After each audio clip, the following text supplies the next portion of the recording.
सब कुछ सही था।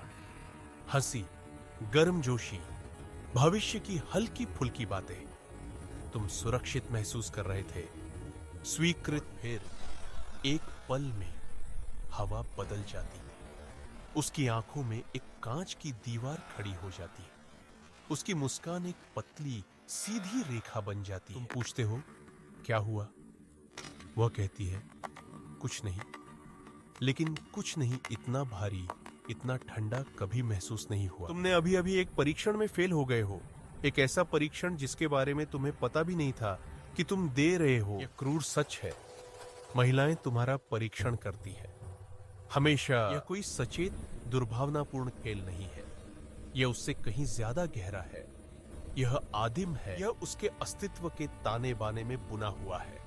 एक जैविक अनिवार्यता, सुरक्षा, क्षमता और भावनात्मक स्थिरता की तलाश। जब वह तुम्हारा परीक्षण करती है तो वह यह नहीं पूछ रही है क्या तुम मुझे पसंद करते हो, वह पूछ रही है क्या तुम तूफानों का सामना कर सकते हो, क्या तुम दबाव में टूट जाओगे, क्या तुम एक लीडर हो या एक अनुयायी, क्या तुम्हारी दुनिया मेरे आने से स्थिर होगी या बिखर जाएगी। ये परीक्षण सूक्ष्म होते हैं, अक्सर वे खुद भी सचेत रूप से नहीं जानती कि वे ऐसा कर रही है। इसे अनुरूपता परीक्षण कहा जाता है। वह तुम्हारी सीमाओं को थोड़ा धक्का देगी, ये देखने के लिए कि क्या वे दृढ़ हैं या रेत की तरह ढह जाती। शायद वह देर से आएगी, शायद वह तुम्हारी किसी राय से असहमत होगी, शायद वह आखिरी समय में प्लान बदल देगी। यह असभ्य होना नहीं है, यह डेटा एकत्र करना है।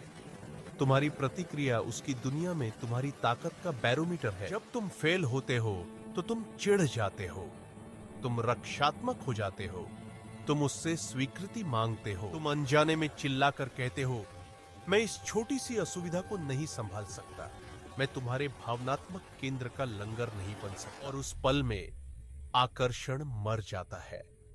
यह एक धीमी गति से खून बहने जैसा नहीं है, यह एक प्रकाश स्विच को बंद करने जैसा है। आकर्षण सम्मान पर बनाया गया है, और एक ऐसे पुरुष का सम्मान करना असंभव है जो अपनी भावनाओं के सागर में डूब रहा हो। चलो एक उदाहरण लेते हैं।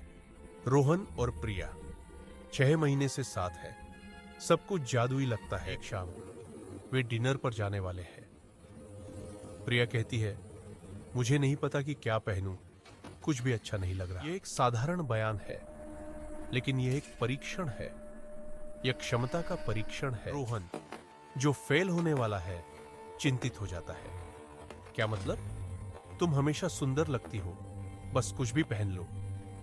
वह समाधान देने की कोशिश करता है, वह उसकी समस्या को हल करने की कोशिश कर रहा है, यह महसूस किए बिना कि समस्या असली मुद्दा है ही नहीं।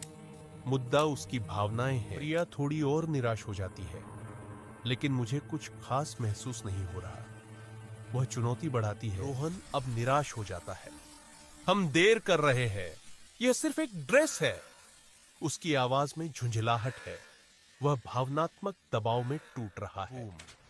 फेल।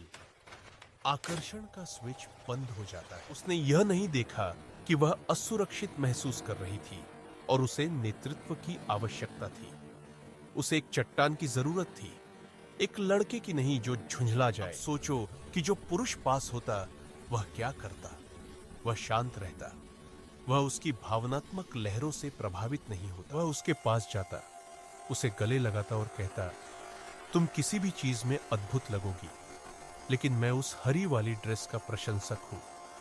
मुस्कान के साथ वह नेतृत्व करता है, वह निर्णय लेता है, वह उसकी भावनाओं को स्वीकार करता है, लेकिन उन्हें अपनी दुनिया पर हावी नहीं होने देता। उसने उसे बताया कि वह सुंदर है, एक चंचल राय दी और स्थिति को आगे बढ़ाया।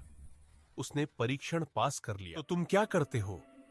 तुम परीक्षणों के लिए अध्ययन नहीं कर सकते, तुम जवाबों को रट नहीं सकते। ऐसा करने की कोशिश करना ही असफलता है।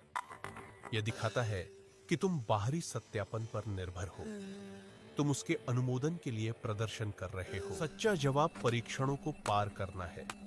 यह वह आदमी बनना है जिसके लिए परीक्षण अप्रासंगिक है। तुम्हारी अपनी एक दुनिया होनी चाहिए, एक मिशन, एक उद्देश्य जो उससे बड़ा हो। जब तुम अपनी दुनिया के केंद्र होते हो तो उसकी दुनिया तुम्हारे चारों ओर घूम सकती है। लेकिन अगर तुम्हारी दुनिया का केंद्र वह है तो दोनों ढह जाते हैं। अपनी भावनात्मक स्थिरता पर काम करो, ध्यान करो, व्यायाम करो, मुश्किल काम करो, अपने सिद्धांतों को जानो, अपनी सीमाओं को जानो और उनसे कभी समझौता मत करो। जब तुम यह आदमी बन जाते हो तो परीक्षण बदल जाते हैं। वे अब जाल नहीं रहते बल्कि अवसर बन जाते हैं। तुम्हारी ताकत दिखाने के अवसर, तुम्हारे नेतृत्व को प्रदर्शित करने के अवसर, यह दिखाने का अवसर कि तुम वह चट्टान हो जिसकी उसे तलाश है। तुम फेल होते हो क्योंकि तुम उस फ्रेम में खेलते हो जो वह सेट करती। तुम उसकी भावनात्मक वास्तविकता में प्रवेश करते हो और अपना आपा खो देते हो। जीतो अपनी वास्तविकता को बनाए रखकर, उसे अपनी शांत स्थिर दुनिया में आमंत्रित करके। तो अगली बार जब तुम्हें लगे कि हवा बदल गई है, जब तुम्हें उसकी आंखों में वह सवाल दिखाई दे, तो घबराओ मत। यह कोई हमला नहीं है, यह एक निमंत्रण है। तुम्हें यह साबित करने का निमंत्रण कि तुम वो हो जो तुम कहते हो। और जब तुम असफल होने से नहीं डरते, जब तुम्हारा आत्म मूल्य उसके अनुमोदन पर निर्भर नहीं करता, तभी तुम वास्तव में जीतना शुरू करते हो।